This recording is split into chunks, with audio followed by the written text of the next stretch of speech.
Welcome to No Visible Bruises, the podcast that shares real-life survivor stories of narcissistic abuse, domestic abuse, and coercive control from a physiology first and nervous system perspective, because you can't think your way out of this. You need to feel to heal. I'm Caroline Strawson, a survivor myself and now a trauma expert and educator. I am here to create change and understanding of the unseen abuse that we are not taught about in schools, and to heal from the inside out at a nervous system level. Let's break the silence and change the narrative, because we heal together.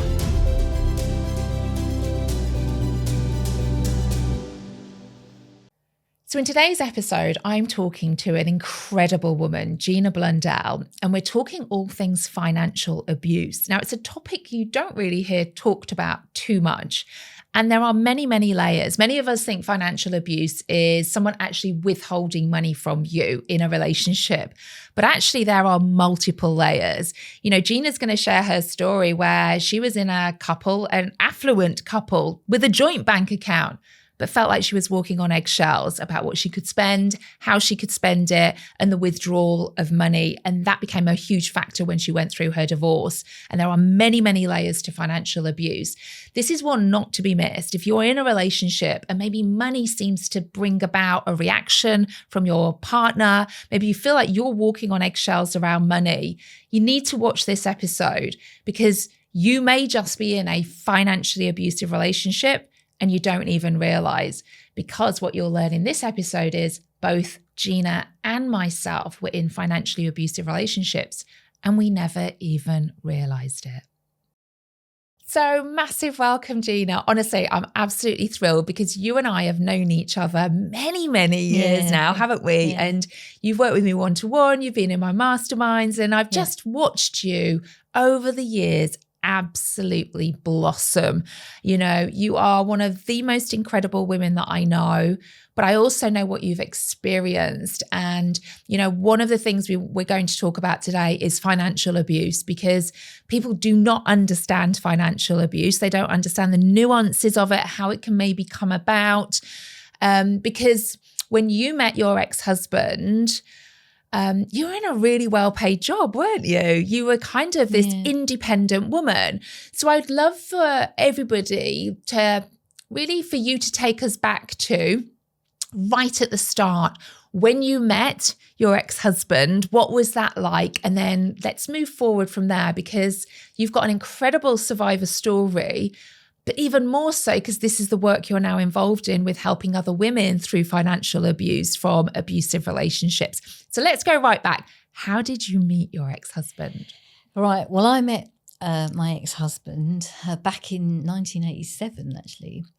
And I was in accounts, working in accounts and studying and stuff like that as well. So you were working in a money environment? In a money environment, yes, exactly. I met him on holiday. I went with my friends, he went with his, and it was like a holiday romance, which I didn't really believe in at the time, because just, you know, it was a one-off while you were a bit of a, yeah, it wasn't really on my radar, but I was pretty vulnerable at the time myself, because I'd just come out of a relationship a couple of years before. But again, you know, I was kind of looking forward to going and stuff like that. It was great. Where was it? It was in Playa de las Americas in Tenerife, of all places.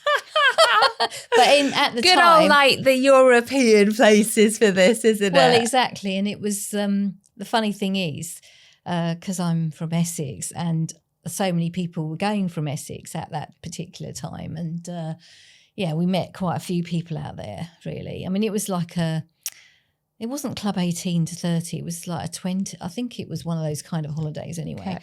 Okay. Say no more. Well, exactly, because it was like, yeah. So I kind of we met a few days into the holiday, and we were staying on the same complex as them. Okay. So, yeah, we just got chatting, as you do, and you just kind of, you know, it was just one of those things, and connected and stuff. And he... and he was from Essex as well? No, he was from Cheshire. Oh, okay. So this is, from a place called Sandbach in Cheshire. So I was from Essex, and he was actually living there. He was living in Newbury in Berkshire at the time because he'd moved because of the telecommunications company that he was kind of started with, like doing like a training technician or whatever it was. So, so we met like that. And then basically I got back. I think, exchanged numbers. In those days, that's what you did. I know. It's funny, isn't it, when you think back? Like, and then you're dialing them up. No mobile phones then. No was swiping. Literally, I know. It was just so, anyway. Innocent so we in just, a way, isn't it? Yeah. And actually, So anyway, we exchanged numbers. Then he rang me and then we kind of met up after that. And then within a couple of months, I met his brother and his wife at the time. And I sort of saw him in Newbury, stayed a few times because obviously I was working in London, whereas he was working there, like for the Thames Way, I think it was at the time, BT, with the yellow vans. Oh, yes, I remember those. With British Telecom on the back of it. Yeah, so it's so weird, like how things happen and stuff. So, but I was quite dynamic and pretty ambitious at the time because I was working in London. I'd been working in London for like 3 years. How old were you? I was 23. Still so young. So really young, yeah. Yeah. And actually the funny thing is I always took people at face value and believed in what they said to me. Why wouldn't you really? Yeah. And really, obviously later on you find out that wasn't really the truth. And then a few months later I found out that he was going out with somebody, even buying a house with them. It was just bizarre. Yeah. What? Yeah. So he was out on holiday, but he'd already got a girlfriend who he was buying a house with. Yeah, he was. But this is what I found out a few months later. I didn't find out till 4 months later. So we were in the relationship and I was thinking, what the hell? But in the back of my mind, my gut was kind of thinking, what is going on? When you're... So how did you find that out? He told me because when we were just like, I was staying over like one time and we were in the pub and I remember it so well when he said, oh, well, actually, I can't remember obviously this was a long time ago, but the thing is, and then the girl that he was seeing was going out with the guy. That's why he told me, I think, opposite the house that we were kind of staying in. Or so we had got to this stage where it was like, I've got to tell her. Yes, exactly. Classic. We know that now. Yeah. That's what he said. And he said, well, it was because, and then you find out that when he was telling me he was buying a house, me thinking it was on his own, it was with her. Gosh. So he'd kind of spun you this story, but kind of omitted key pieces of information as such. Exactly. Hooking you in. Yes. Because, you knowing he's buying a house, that would feel like, wow, he's an independent man. Exactly. And, he's driven, he's ambitious. Yeah. So, hooking you in, all of those things. Really, really. Yeah. And I was thinking, oh, that's really good. You're quite young. And, he was a few months younger than me. And I was thinking, oh, that's pretty good. You just kind of, they're talking like this. And you just believe, oh, yeah, the house and all that. And the funny thing is, he bought this necklace when we were on holiday for his mum. Okay. It was for her. His mum. Yeah. One of them. Yeah, his mum. Yeah. And you know what? All these things come back to you and you just realise. Isn't it interesting? When we look back, and I'm sure our listeners will feel the same, when we look back at the start of these abusive relationships, we create this version of what they were like and it was lovely and it was nice. But actually when we start to dissect those moments, there are red flags present, aren't there? Massively. And it's only like when you realise, what he told me about this necklace. Oh, and I thought it was so sweet that he was buying it for his mum, but she never wore it and she would have worn it tenfold. How manipulative, even at the start. Yes. He knew what to say, when to say it to get what he wanted. Exactly. Because they've always been like that, haven't they? Yeah, from a very young age. So they've always got what they've wanted. Exactly that. And so within a few months, we got engaged. Wow. Like the end of that year. So how long had you been together then before you got engaged? 5 months. Wow, so, which is fast really, isn't it? In the December, we were like, and then all of a sudden we were going to buy this house, but I didn't know at the time. Was this the same house that he was originally getting? So this was in Essex. This was in Essex. So he was going to move to Essex then? Yes. Okay. So it happened so quickly when you think about it. Within a year, we'd bought this flat in 1988. But this highlights, and we you know what, we have to talk about this because we hear these terms love bombing. Yes. This is love bombing of the extreme, because within 4 months, you were engaged and looking for a house to move in together. But in the moment, you're being swept off and it's like, oh, this is so romantic. This is so wonderful as such, because we're not taught these things, and it does feel lovely, and they're saying all these lovely things to us. It makes us feel special, doesn't it? Yeah, it does. And it's just unbelievable how you are swept up with it all. And your gut is not, there's something not right. And I always felt that. There was something that wasn't right about the whole thing. I was the same. And I just thought, this is just too... But because they're saying such nice things, and it feels nice because, you know, they're masters of doing this. We kind of suppress what our gut is shouting at us, don't we? Yeah, we do. But it's very subconscious, isn't it? So we think, oh, no, he didn't really mean that. But there was so many red flags, because I would do like some shopping when he was at work and stuff, and if I was staying at his, and he would shout at me if there wasn't the right things in, stuff like that. Wow. But it's only when you go back and you remember these little things that happened. When he shouted, because I think this is an interesting one as well, because, you know, we all shout now and again. We all have these moments. When he was shouting, how did that make you feel? And what did he then say about why he shouted? Was it an immediate apology? Was it kind of silent treatment?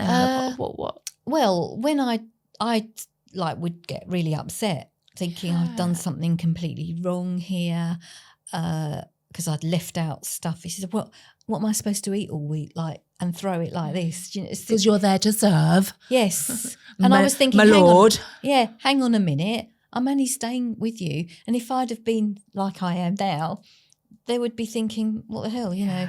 And, you know, little things like washing up and bits like that. You know? So why do you think, when you look back, Gina, that in that relationship that was very, very fast, you know, engaged, moving in together within 4 months, him even shouting, you hearing these things about he was buying a house with somebody else, then you and the necklace. So we've now got a catalogue of things. Yes. What do you think it was about you?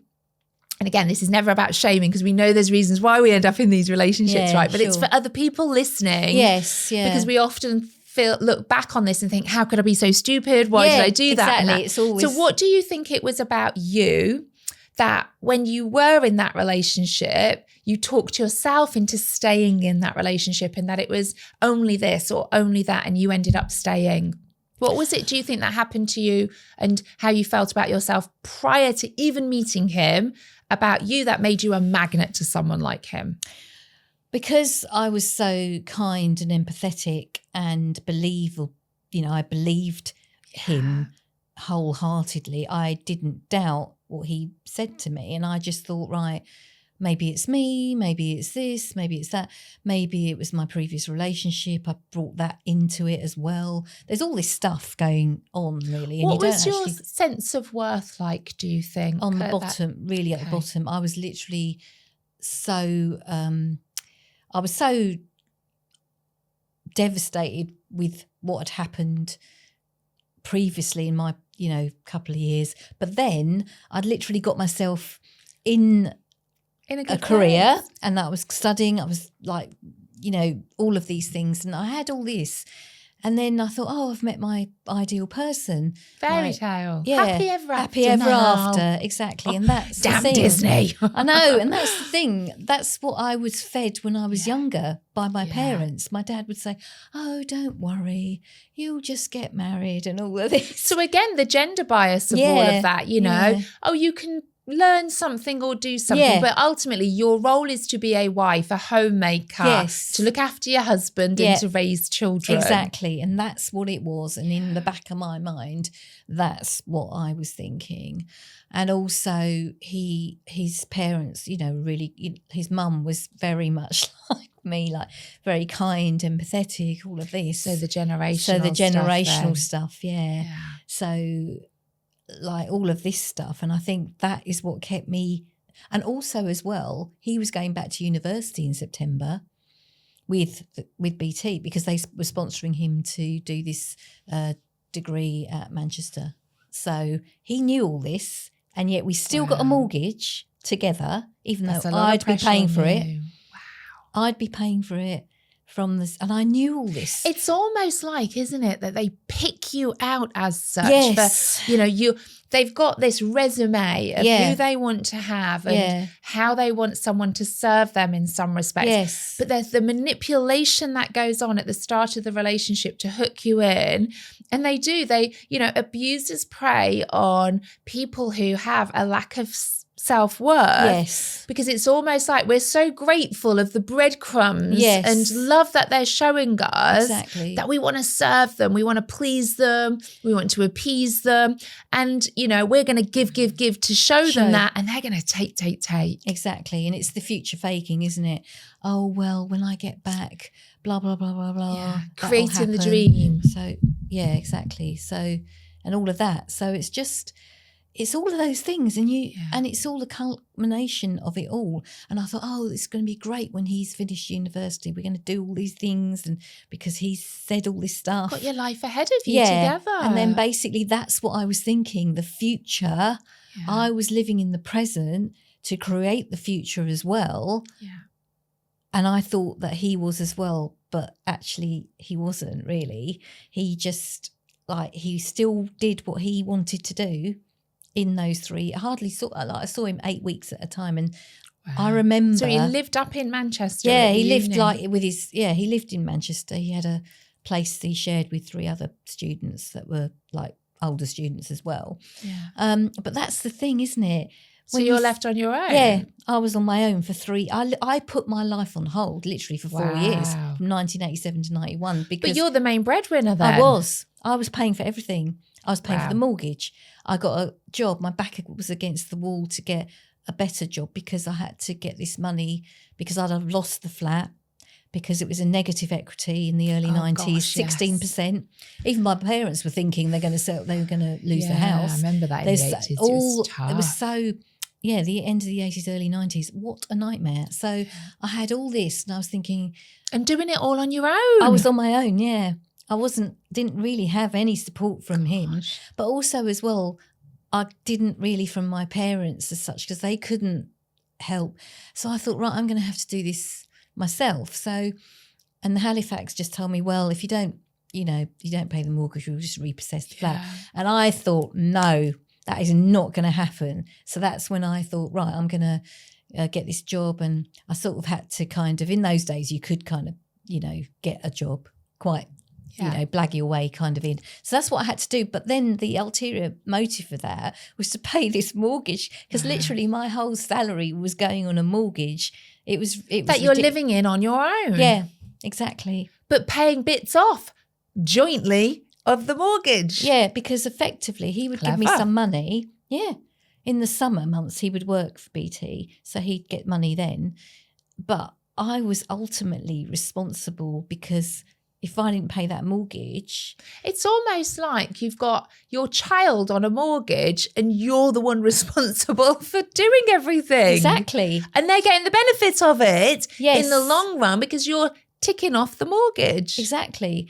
So, and I was really good with a little cash book and stuff. I knew exactly what. Because you were in finance. Yeah. And basically I knew, double entry, all of that. So I just literally totted out and I said, right, we can't do this, do that. But, and then he would say sometimes when we had friends like his coming, oh, no, we've got to do that because it's all about show, wasn't it, with them? How he looked. Oh, it was just when you just look at all this stuff. And who was paying for that? Exactly. You. Yeah. God. But you do it because you love them and you're creating the future. That's what it was about. Yes, of course. And of course, then I was progressing in my career as well. And he didn't like that at all. Really didn't, really, when I think back on it. How do you know he didn't like that? Because he'd make little quips of saying, oh, what are you doing that for? Because, you don't need to do that. Or he would just felt threatened by your success. By my success. Yeah, he felt threatened because he was thinking, oh, what if she does, by the time he finishes wants to keep you down here. Yeah, exactly. So he's up there, I'm down here, always. Because if you're down there, which are patterns of this, you become reliant on them. Yeah. So this is, so I was quite happy to do all this stuff because I knew that we'd be together, like the romantic thing of, in the end, And then, of course, when It's he a did... team. Yeah, it's a team. Yeah. This is how I was thinking. Yeah. We're a team. And then a lot of people were thinking, a lot of friends said, you know what, this is just so one-sided. And even a lady on the train who was a lot older than me at the time, and she said, you got to be careful because he's at university. You don't know what he's doing. That triggered me because I thought, how dare you? You don't know our relationship. But then I was thinking, well, yeah. It could have been down the student union bar for all you knew. Exactly. Loads of times he was going out. I didn't know what he was doing. So he was really. living the life of a student, even though he was like older as well. But you just think, what the hell? Yeah. And I bet if you knew what went on there, it would probably make your toes curl as well, because probably stuff went on, right? Yeah, stuff went on, yeah. And you see, this is the thing. Well, I don't know. But in my gut feeling, I think, yeah, definitely. I mean, I was like, he thought, oh, he's got you on a string, hasn't he? Because I was literally, and then he would say, whenever I went out with my friends, oh, well, we can't afford things like that. Okay. And these are all the subtle signs of financial abuse as such. Because a lot of people think financial abuse sometimes is just they have the most money. But actually, when we track back right at the start of your relationship, there's an element of financial abuse because actually he's putting the pressure on you to do that, but then picking and choosing what you spend your money on. Yes, exactly that. And it's always like that. Even when I was working, like we were equals. Gosh. We still... like he was still so like he that. Could spend what he wanted, but what you wanted to spend, even though you're working and earning your own money, it was what are you spending it on? What are you doing? Yeah, exactly. Wow. All subtle signs of financial abuse that people very often don't understand. Exactly. And it all starts at the beginning, really. When you think about it, you just think, my God, it was just... because it feels like it's just a normal part of a relationship. And that's not to say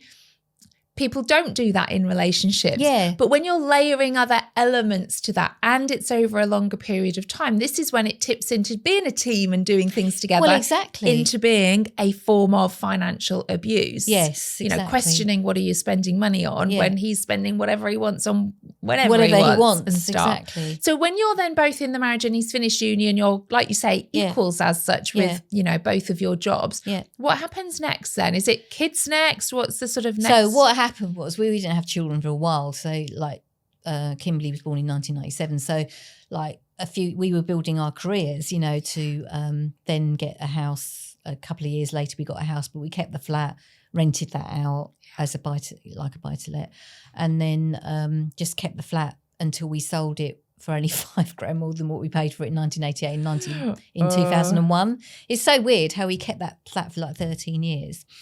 And it was his idea to sell that and the house, then get the main family home that I left. When he says about let's sell this, sell that, if you questioned that or said, well, why don't we keep this or that, how would he meet you with that? Just dismiss it? He would just do it. He wouldn't even discuss it. He just like literally said, right, we're going to do this. Okay. He would say it like that. So no discussion. So you're equals, but no discussion. No discussion whatsoever. But when you had your daughter then, were you still in work? Had you gone part-time? How did that look? I literally, when I was financial controller then, when I had quite a responsible job with a charity kind of company and basically, or non-profit company at the time. So what happened was at the time they were putting this new computer system in and then they were trying to get rid of me like as a scapegoat kind of thing, and I was standing my ground with the marketing man. All of this was going on. Interesting, you stand your ground at work, but when it's your husband and stuff, isn't it? So weird, and I think so many can relate to that. It's like, I'm so good at work or I'm so good at this, but then with them I'm like that. Yeah. It's because it's relational. Yes, exactly. And then the ironic thing was they like we were set up at this meeting because you see they had to give me 3 months notice because I was in that position. I was on a bonus and stuff like that. So he actually came to the thing, but he wasn't any use. He couldn't talk at this meeting. So I had to like say what I felt. And the ironic thing of that, they paid me off in the end.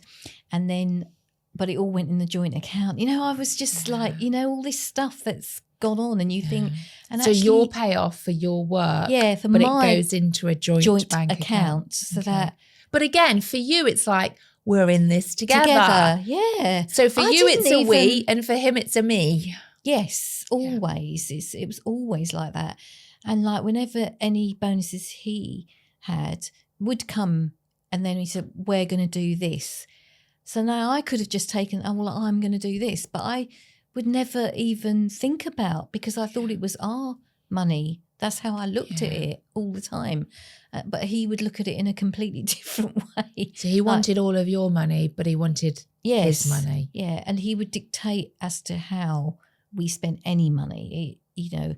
And when Did you have any say in anything? Well, when I think about it, I can't even remember a time that I would challenge anything. The only thing that I would do was save money on like utilities and stuff, and I would do all that because he couldn't be bothered to do anything like that. Whereas I thought, well, I can just save, you know.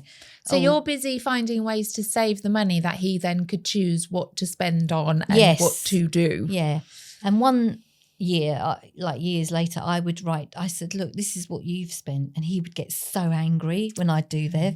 Like he would spend money on this. And I said, you're saying I can't get this or that. And I thought, well, and then in the end, you start to then do things yourself.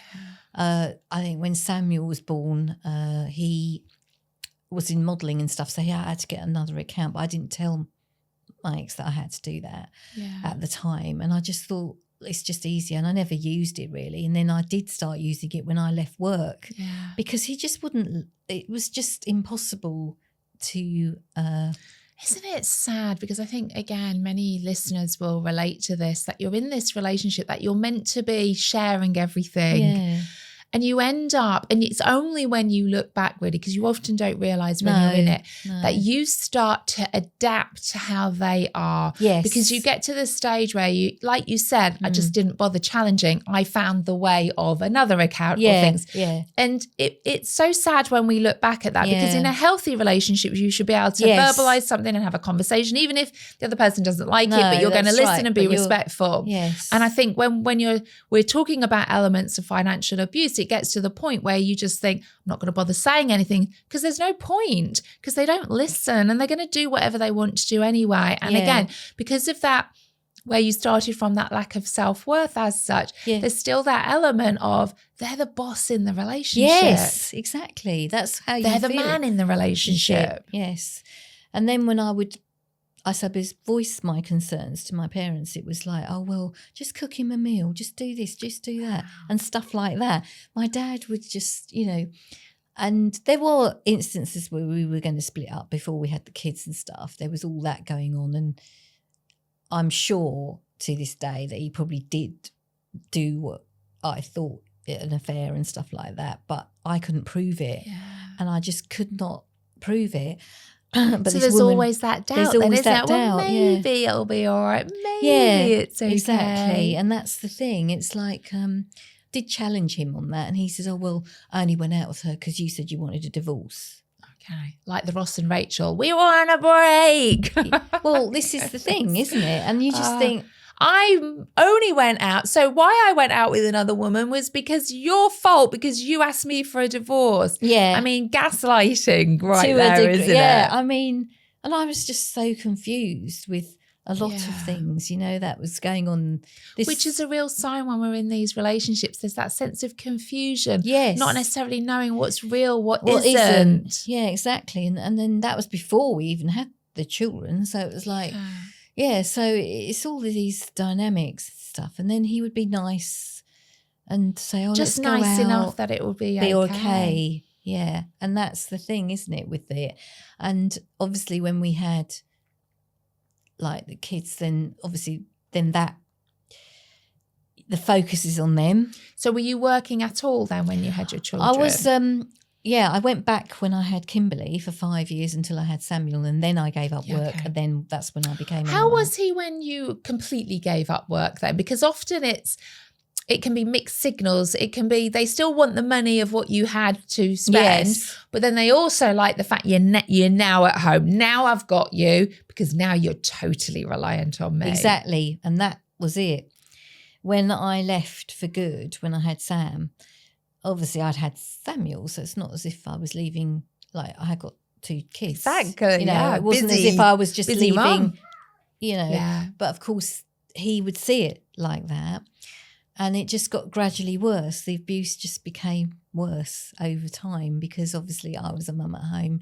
What you're doing all day, like, and then he started questioning you, what you're doing with your kids. Yeah, I know. But the thing is as well, he started working from home then. Oh, what, to check up on you? Effectively, yeah, probably. Because like, oh, well, I'm going to work from home now. And no discussion, just I'm going to work from home. So there was 4 of you then. There was you, him and your 2 kids. Exactly. So, and we built this cabin and garden so he would like have that down there. But even so, it was like, it's like watching your every move. So how did the household finances work with that? So I presume you still had your joint bank account. Did all of his wages go into that account as well? It did, yeah. And then let's say you went and did the food shop as such. Were there questions about this, about how much you were spending, what you were doing, you know, any treats you wanted to do with the kids, clothes? How did that sort of manifest over the years then? Because it was his money. Yes, yeah. And the thing is, he put it all in the joint account and there was only a limited amount that I could spend without him questioning it. So I couldn't spend a big amount because he would say, what the hell was that? What have you spent that on? Even small things though sometimes if he didn't agree, was like this diligence about which can put you on edge. Yes, it did, really did, because the thing is, like, you knew that you could spend a certain amount without him. Like, I had my own like credit cards and stuff, so I would spend on there if I didn't want him to know certain things, because it was just too much hassle because you're constantly thinking about what's he going to say? And he never knew what was going to trigger him either. Yeah. You just never knew what was going to... And that's on eggshells all the time, you're literally on it all the time. And it just ramped up when I stopped working. And it sounds nice. And I think this is a really important point. It sounds really romantic, doesn't it? You meet, you fall in love, you get married, you have children. You're able to give up your job so he can then look after you. So to the outside, it almost looks like, well, that's nice. You know, you were affluent enough where you could stay at home if you chose to. He could work. Yes. But it's only when you start lifting the lid of all of this that you start to look at actually the behavior that lies behind all of those elements. And this is what makes financial abuse so hard, because it can look on the surface, well, how lovely. Yes. He's supporting you so that you can be the mum that you want to be. Exactly, yeah. But the questioning and the checking, you know, this is financial abuse. Yes. There's no freedom. And I think in particular, and again, from a gender perspective, it's very often, not always nowadays, but it's very often the woman that ends up staying at home and the man still works. Yeah, not in all, because again, you know, I'm the main breadwinner in my family now. Yeah. But on the whole, we have this. And it's almost like many of these women were in well-paid jobs. I earned more than my ex-husband before I gave up work as such. And the key to this is once you give up work, you become totally reliant on them. Yeah, exactly. So there's that element of how could you ever leave then? Because now your finances, your living, how you actually pay for things like food and water and your accommodation comes from me. Exactly. And that's where we get trapped. That's what was happening. So effectively what happened was I was the mum at home like for 11 years, and then Sam was going to Brentwood School. So we sent them to like St Michael's, which is a prep school, till the age of 11. Kimberly fast 11 plus, so she went to Westcliff High. Sam was going to go to Brentwood because he didn't. It was a decision that, well, he said, well, it was, I mean, he could the royal we, but he could have gone to the other school because he just missed it by a bit, and he could have been in the grammar stream, but like he just wanted to go to like this particular school. But he would have done if we said, right, we can't do that. And then as soon as like the royal we made the decision, like he did, because it's all for show, because this is what they're like, you know, like, and we still could afford to do that, and even though I was not going to work. And this is the key here, because again, to the outside world, this is what makes it really difficult in abusive relationships where there are no visible bruises. Because to the outside world, it looks like trying to do the best for my family. I'm trying to do this and everything else. But it's only when you peel back the layers and start to get to know the complex nature and nuances of the actual behavior that lies behind that, you see the cracks. Because you could have this with somebody where it's healthy relationships too. It's only when you look beyond. But sometimes it's hard to see beyond because they're really good at masking all of that as well. He was charm personified. Everyone thought he was great. I mean, you know. Which makes it really difficult. Exactly, because like, so when you leave, you just think like. Everyone thinks you're the crazy one. Exactly, and you're the person that should be grateful.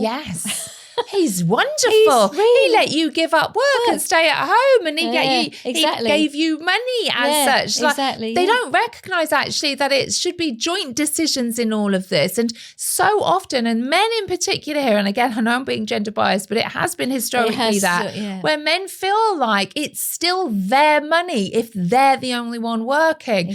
But it's not. It's still yours because together you are raising a family. But there's a real piece of I'm earning it, so it's my money. Well, actually, no, because it's a joint family decision about how you want the dynamics to be. Exactly that. And the thing is, like, his sister-in-laws never worked. They gave up work when they had their kids years ago. So the dynamic there was the same. Like, it's my money. It's a generational thing. It's a generational thing, definitely. And they're still in their marriages, which is great, which is fine for them. But the thing is, I didn't want to live like this for the rest of my life. And I thought I need to do something. So effectively, he wanted me to go back to work in London after 11 years of being out of the corporate world. And I was thinking, no. So this was when your youngest was going to secondary school then? He wanted you to go back to work then? So when Sam was going to Brentwood, right, we're going to have to pay these we are going to have to pay these school fees and they're going to be so expensive and it's going to be double whatever it was. And I thought, no. I said, I'm not going. I don't want to. And it's also, quite scary to go back to that as well. After 11 years, you know, you've been things have changed so much. Like this was 2013, and I was thinking, well, there's no way. And then I thought, right, I'm going to do what I want to do now, because like I just thought, like I was bored as well of being at home. I was like 49 at the time. And wanted something for you. I wanted to do something for myself, and that is why I got involved in like Forever Living, network marketing and all of that.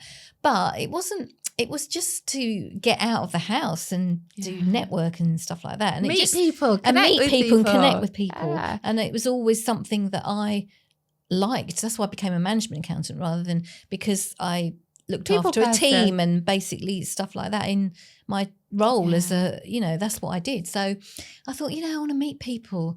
I'm stuck in this house. And I thought, he's going to Brentwood. He's going to be like 7 till 7. I thought, right, what can I do? Yeah. And then I was looking at different things. And then this opportunity came. And I thought, right, I'll just go and have a look. But I'd kind of come across it 9 years before, because the person, like there was a mum at school doing it like as part of a reflexology. And I thought, well, it can't be a scam because, you know, all of this stuff. So do you know what I mean? And so I just got involved. It was nice for you at that moment to think, you know, you can start to create a little home-based business. Exactly. And do something for you. Yeah, that's what I was doing. Earn a bit of extra money for yourself. Exactly, for myself. And he hated that. He absolutely, oh my goodness. What do you think he hated about it? Do you think he hated that you were meeting other people, potential people that might tell you how bad he was? Yeah. Do you think it was he thought you're getting your independence back a little bit and there's a danger you might leave and then not serve him? I think that was it. I think at the back of his mind, he thought, oh my God, if she starts doing all this stuff.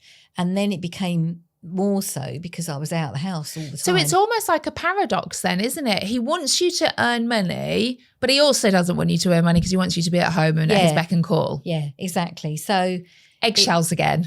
Exactly. What do I do? Because whatever I do is not going to be right. Yeah, whatever I did. So I was thinking this, I said, well, this is my life as well. It's not just yours. And I was starting to stand up thinking, no, I'm just going to do this. This is my life as well, not just yours. And if I want to do this, I'm going to do it. Yeah. And I just kind of did that. And then bit by bit, I started to go away a lot. I started to just do the things that I needed to have a life of my own. And basically friends. Exactly. And I made new friends. and the ironic thing is it culminated in me leaving in 2020 because of all the connections I'd made. So I knew a lawyer, I got an IFA, I got all of this stuff happened over the 6 years. I just thought, what was it for you then that, you know, in that moment in 2020 that you thought, right, that is it. I've had enough. What was it? Was it, because again, it's not necessarily a light switch where it's one thing, is it? It's but what was it then leading up to where it's like, right, that is it now? What happened was 6 months before I saw a solicitor anyway to get the of what would happen, because obviously I didn't know anyone that was divorced, not even friendships or anything. They're all still married. Obviously my parents, his parents, you know, we knew no one that was divorced. Which is really hard, isn't it? Because then there's that sense of being a failure. Everyone else around me is married. Yeah. Then if I get a divorce, what does that say about me? And that often keeps, and I think about this with my own parents, it keeps you in these marriages for fear of judgment of others. Exactly. And that's what, and I got to the stage when I thought, when Sam goes to university that year, there is just no way I can imagine even living with him. Yeah. It was just got to that stage the where skin I thought, crawl stage. Couldn't even imagine staying with him. I just thought I need to do something. Did it feel like even at this point when you felt like you were leaving, did you ever feel like your marriage had been so financially abusive with the level of control around finances? Was that something you were starting to recognise? Yeah, I was. And also because he lost his job the year before in March 19, it became worse because he would then say, right, you need to come on to this credit card as a joint. And I thought, no way. Okay. Little things like that. And once putting debt in your name. No, basically, yeah, because then he would see what I'm spending because it was his credit card, but I'd be the joint person on that card. And also things, just other things, he said, we're going to have to tighten up, you know, all of this stuff. And even though he got paid off quite well. And which again, to the outside world, we're like, well, that's a sensible thing to say. Yes, but it's the manner and how and the things that happen before and after that makes it financial abuse. Yeah, exactly. And then I think the crux of it was when he came with this box upstairs, he said, put all your cards in this box. And I went, what? I just looked at him and I couldn't believe what he was saying. So he wanted you to put all of your my credit cards and all my, so that we could have a joint everything. So you would not allowed to have anything on your own then? He wanted everything joint? Yeah. Why do you think, looking back, he wanted everything joint? I think he was thinking I was going to leave because literally so he wanted to tie you to him even more to make it even more difficult for that to happen. Yes. So because a couple of years before, I wanted to really go in 2018. What happened was I bought myself a car and I just went and got it and I knew he was going to go absolutely mental at me because money or his money as well? Well, the thing is, joint money, really. It was joint, really. But the thing is, he always got what he wanted, and I thought, right, I want this. So you're a bit of a rebel then. I wanted this particular car, and I thought, right, I'm just going to go and get it. And basically, didn't like it. I was so scared of what he was going to say that I thought, right, I'm done with this relationship, so I'm going to just tell him. And literally, he was like a little, like that voice when they are really scared and like playing the victim. Couldn't believe I was going to leave, and so the car was irrelevant then. Do you see what I mean? When I said, I'm done with this. He says, is there somebody else? That's exactly what he said. Wow. And I said, no. Oh, guilty conscience. Yeah, exactly. And that's the thing. And I said, no, I'm just had enough. And then he started to make all this effort that year. Oh, the hoovering started.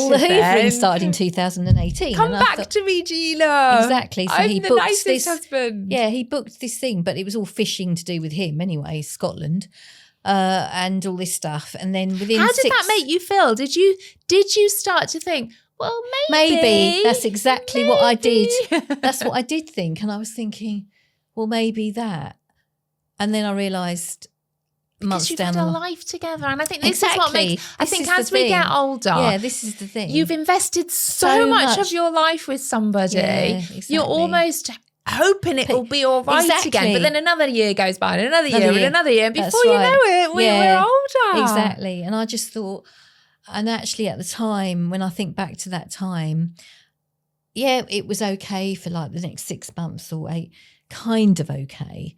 But I just thought it just doesn't seem. And then when he lost the job in the following March, he knew all this in that summer of the previous year anyway. He knew it in 2018. Gosh. He didn't tell me, but he knew he was going to be leaving at the end of March because he had said to them. But there was no discussion as to what was going to happen or anything. So you didn't need to know because it was not down to you. Well, it was nothing to do with me. Yeah. That's nothing to do with you. You don't need to know. Like all of this. Wow. So and so I just thought, and that's when I got to the stage where I was asking people in my network, right, I need to see someone. And that's when I saw someone in the summer of 2019. That's when I joined your group, actually, because of Joe saying join Caroline's group, all of this. So I did, and then I thought, when I looked at your group, I thought, oh my God, we're all married to the same person. Yeah, it is a bit like that. It is. You just realise, God, this is just not me. And there's thousands of women out there that are struggling to this day. And it's just, if I can turn my pain into helping them, it hasn't been in vain, you know. When you spoke to the solicitor about your experience, what kind of words were they using with you about your relationship? And did it feel scary then about what might lie ahead with you should you start to go down the divorce route? It definitely did, because Karen explained it very well. There's 2 tracks, the divorce and the financial. Yeah. It's the financials that are the It is, and people don't realise it. It's almost like a little triangle almost. You've got your finances, your children, if they're young enough for the child contact. And then the divorce process. Yes. The divorce normally is the easy part of all of it. That's exactly what she said. There's 2, like, think of it like 2 tracks. The divorce bit is actually the easier bit. It's the finances and splitting all the assets and stuff. And you've got, she said you've got, you know, because you had a lot of assets together. Yeah, a lot of assets. Pensions, all of that. She said, you know, high asset class. Yeah, high net worth. High net worth, basically. So, and yes, I was scared. I still remember remember that feeling of thinking, oh my God, what am I doing? But then I thought, well, what do I really want? Because I was scared, but the courage is not the absence of fear. It's actually facing it and just doing it anyway, because what's the sort of life you actually want? And I knew that I didn't want to be with him anymore. I knew then in that summer. And I thought, right, the crux of it was you deserved more. I just deserved more. And I basically went on this trip with a couple of people in Forever and stuff like that. And I just was thinking, you know, and he like said, you're not really living your life. You're not living. And I just thought, I'm not living. Yeah. I'm existing. And I just thought, right, 2020 is not going to be just a new year. It's going to be a new decade. Are you going to wait another 10 years to leave? And the say that loud for those listening. No. Say that loud, Gina. Yeah. Am I going to waste another year, like, let alone, you know, the new decade? It's a new decade. Am I going to waste another 10 years? Because that's, you know. And we do, because it goes so quick. It goes really quickly. Yeah. And then we're 40 and 50 and 60. And all of a sudden then you think, I daren't leave now. And then you're trapped for life. Exactly. And this is what a lot of women think, oh, well, I'll wait until he dies or something like that.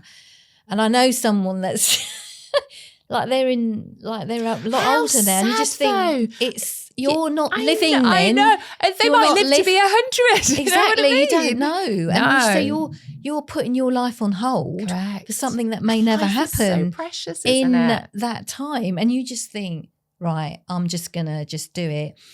And I remember Karen saying that, like, when you're ready, I'm ready. And I was thinking, oh, I'm ready. But I remember in the car dropping Samuel to the coach stop to get the coach to Brentwood School, because we're like 40 minutes away in Lee. And I remember thinking, I just filed for divorce, and it took 3 attempts because he just kept saying, oh, we're sorting it out. And then Karen says, well, we'll just, if you want, you can just file it. I said, can you do that? So she said, yeah, just give me the money and I'll file it. Yeah. That's when he went absolutely mental. That's when he knew you meant business. Exactly. It's only then that he knew that I was serious. And this is what makes it hard, because very often that space of they're trying a little bit harder as such, there can always sometimes still be that hope. And I always think a narcissist, when they know you know, and they know you're going down one direction, you look how their behaviour changes. Exactly. The mask just comes. Oh, yes. Doesn't it just? Completely. And that person was always that person. Yeah. When they know you know, you watch their behaviour change. Oh, my goodness. He just went, what the fucking hell are you doing? All of this stuff. And I was just thinking, there he is. There's the real version. That's the real version. And he said, you'll be nothing without me. Wow. He said, I remember in the kitchen, he says, oh, yeah, we'll get divorced. And then I said, I'll take my chances, thanks. Walked out, shut the door. I didn't even slam it. I just walked out. And I thought, So, all of this stuff. Him that, isn't it? Yeah. On all levels, because it's like, how dare you think you can survive without me as such? And there's a real sense of ego in all of that, isn't there? Massive, massive. Because he really didn't think. The thing is, they don't know you. No. They don't get to know you over those years. They get to know a version of you that they create to serve them. Exactly. So they don't actually know you. You know them more than they'll ever know you. So you know how to press their buttons, all of that stuff. So then you become stronger. And then when I left, like to go to Devon, it was just such a relief. Remember that. I just got in my car. I'll never forget. It took me 2 or 3 days. And I was like, my heart was in my all the time. And I was thinking, where's the keys? Because he'd already been to Devon a couple of months before. And this was a property you owned together, wasn't it? Yes, in Devon. Although it was in my name because of the tax. But and that was the only place that I could go to. Like I had that choice, so I took it. And I had to find the keys and stuff like that. And then I knew he was going to go out to get like some shopping and alcohol and stuff because he was drinking and stuff. And I just knew he was going to do that. So I was just waiting until he did it. And then I literally got all the stuff in the car. And it was like Thelma and Louise, like literally I remember all the stuff. Because we were working together at the time. I remember you'd had that yeah. conversation with the bank and everything else, and they'd frozen the accounts. And that was so the it end was of that really, year. really scary for you. And I think, to not underestimate this huge decision where you'd been cocooned in a way, but you were kind of finding yourself again. You were kind of coming out of the fog a little bit. Yeah, you were. But that doesn't take away how scary it still is, because you don't know how they're going to react to anything. Exactly. That's right. I didn't have any idea, but I knew I just had to go at that point, and I just got my stuff, got in the car, and then the after, I didn't know the builder was going to be there and stuff like that all happened. And then he obviously found out through him, and he said, what have you done? What have you gone there for and all this? And I thought, well, it's because... So he was back in Essex still? Yeah, and I was there. Devon. And then basically he was texting me, and he said, well, you're going to have to... And I thought, no, we can't rent it out anyway, because obviously it was COVID. Yeah. So all that time, it was like literally filed for divorce, then COVID hit in March, then moved in May. I literally changed my life in those few months. In those few months. The end of that year, the bank accounts got frozen because of what he was doing by clearing them out, because jointly you'll be liable for that. But actually, it was the best thing that could have happened. Another form of financial abuse. Exactly. I mean, again, highlighting that behaviour as such too. Exactly. Yeah. And that's but they spin a story though of she's gone down there, she's spending money, she's this, so to other people, they start to spin this, poor me kind of story. I'm the victim in all of this. This is the thing, and this is what he was doing with all my friends, telling them, going out for dinners and stuff like that, and basically telling them a pack of lies, really. Yeah. And that's what they do, don't they? And it's hard, isn't it? Because some will believe it. That's what they did believe, because they couldn't believe that I was leaving after 30-year marriage in the June of that year. They thought, what the hell are you doing? Especially in the circle of friendships groups that you were in, if they're all still staying in their marriages. Exactly. It's kind of like, whoa, Gina. What are you doing? Yeah. And then all of a sudden other people started leaving the end of that. It's really weird how COVID hit, and then a lot of people thought, well, do I really want to blooming do? And I've loads of us have left since. Yeah.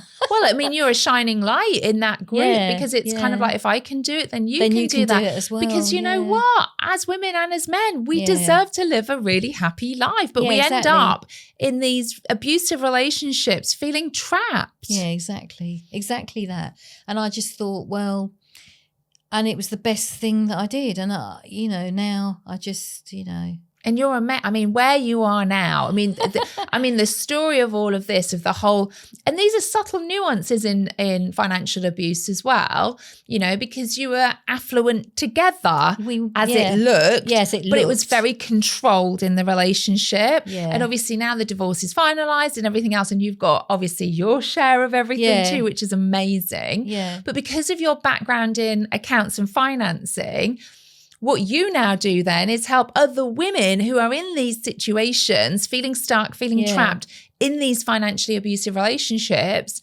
to exit, and the beauty of your training is it's not just helping them emotionally, which I know you do, but actually from the financial perspective of picking that apart and putting things in place so that they can feel strong enough to exit these relationships that they might have felt trapped in. Because they get spun a yarn, don't they, a lot of, it's my money because I earned it. Yes. The law doesn't work like that. No, it doesn't. And it's joint money. It's joint money. And that's the thing. It's like, even I remember my ex, his brother saying, oh, well, it's his money. And I thought, no, it's not. No. And it is. It's yours. And I get it. Again, it almost looks because, like, well, surely it's his because he's the one that's worked and earned it. But as a unit, and I always say we need to think of a family dynamic like a business.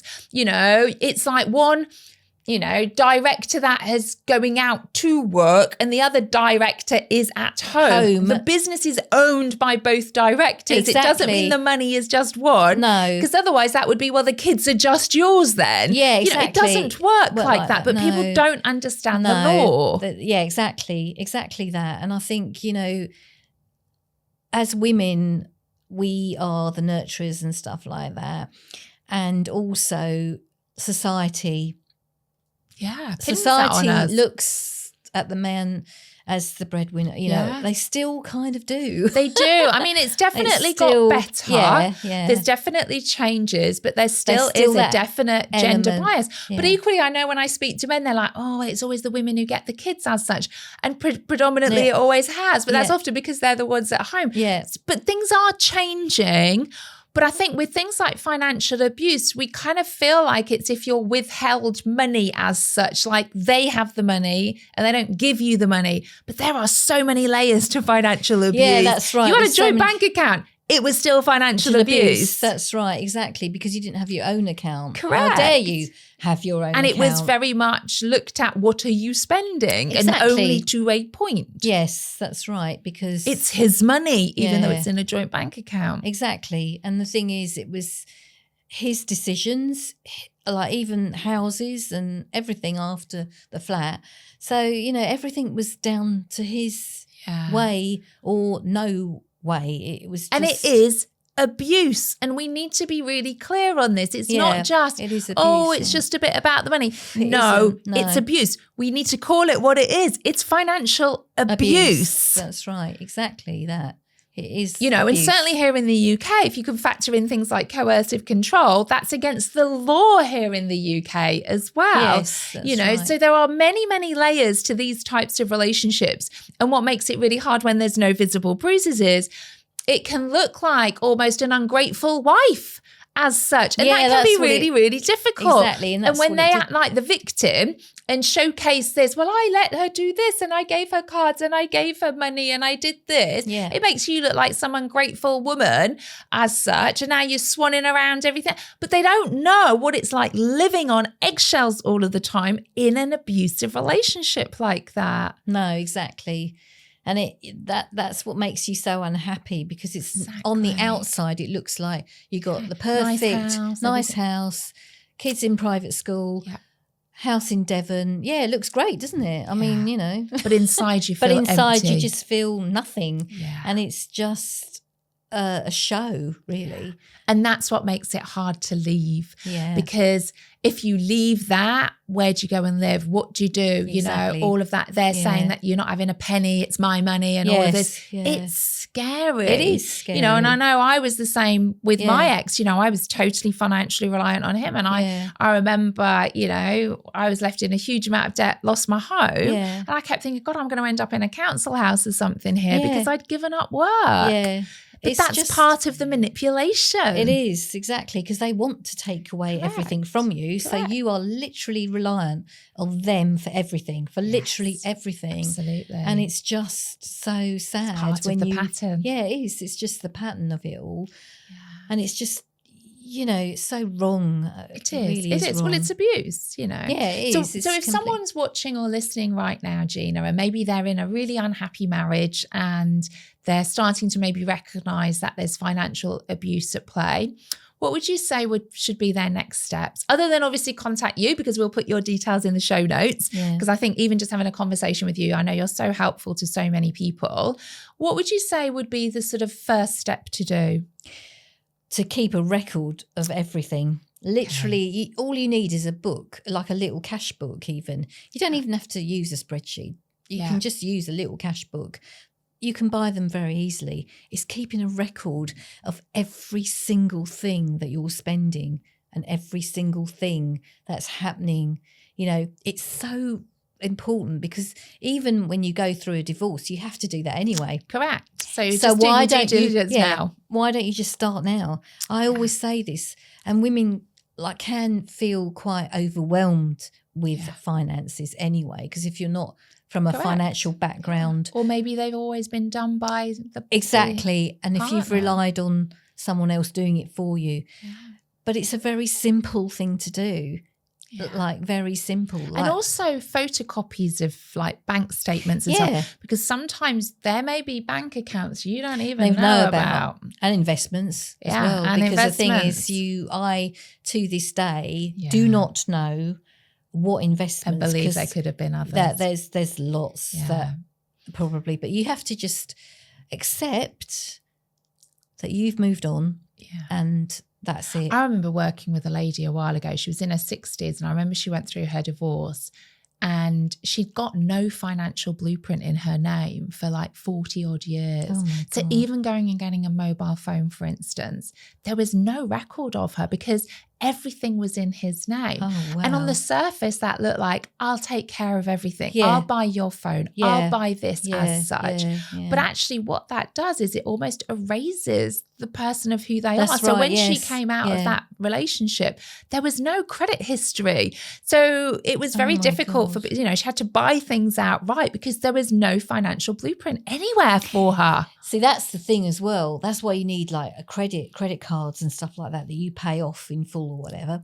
Yeah. That's why you need it, because otherwise you've got nothing then. Exactly. And you don't think of that because again, on the surface, it's aren't they wonderful taking care of everything for you? No. But that is financial abuse and it's part of the manipulation. Exactly. And so, you really need even to get, I've got a wealth checklist that you can download. There's a lot. So could we put that link in the show notes then as well? That would be great. Thank you. To so that they can download that, and then you can see what you need to do as well. Get things in your own name, get a bank account in your own name. You can apply for a bank account because and they don't even need to know. And they don't need to know because you can just they'll look at your husband's earnings anyway to apply. You'll just want your own bank account. That's all you want it for. And you can set that up. You can, and then apply for credit, even if you get £1,000. It's, it's a blueprint for you to go forward with things like that because it's so important. Because when you are on your own and you've got your own bills and you've got your own finances, then you'll. Yeah, because even if you had to go and rent somewhere and there's no credit history, you're going to struggle. Then you're going to struggle, somewhere. because you're going to have to get a guarantor and stuff like that. Which is what I had to do. And I got my dad as my guarantor. And oh my God, it was the most shaming, embarrassing situation as a sort of nearly 40-year-old woman at that time. In fact, I was 39 because I was I had my house repossessed in the April, and then in June I hit 40. Yeah. But I moved obviously early that year. Yeah. And having my dad there with the two people I was renting off as this nearly 40-year-old woman, to have a guarantor, that was one of the most shameful situations. My dad was not pleasant about it either. No. Yeah, it was really embarrassing and shaming. And that's the thing, isn't it? Because you're putting yourself in these positions that actually, there's people that like the thing is you can't know until you start to take action. Right. And I think it's hard, it is really that first step, but you have to take that step because otherwise you're not going to move forward. And that's why it's so important to speak to people like you, come and join any of my groups as such. Be around others who are either where you are or have been through where you are, to see there is light and hope at the end of all of this. Exactly. Too. Because look at you now. I know, exactly. And if I can do it, you can. Yeah. It is scary. It's the most, the thing is, it's because it's the unknown. And fear is just the unknown. It is. And I have to say, you are aging backwards. Oh, thank you. Every year I think, gosh, you literally look. And even from when I first started working with you many, many years ago, I know. You look like 20 years younger. Literally. It's just the energy, isn't it? It's like it's and living again. And the actually, aliveness. Yeah. And actually doing what you want to do and actually living your life the way you actually visualize living it, and everything you can have it. It's up to you. It really is up to you. All of it is, and it's just that first little step. It's just the first step, because people, like a lot of women, and I get it, because you're overwhelmed with it all. But it's just the little steps that you take. Do you know what I mean? That Absolutely. actually, So. One step, those little steps lead to giant leaps. Exactly that. And it's just when you're ready. True. Yeah, it's when you're ready, and you'll know when you are. Yeah, you'll know when you are. So, thank you so much for joining me today. I think it's such a topic that we should speak about much more often, because it's not just what people think it is. There are many, many layers to financial abuse. And I'm sure this has been an eye-opener for many listening to this as well. And I just really appreciate you being our guest on No Visible Bruises. Thank you. Thanks, Caroline. Thanks so much. Okay.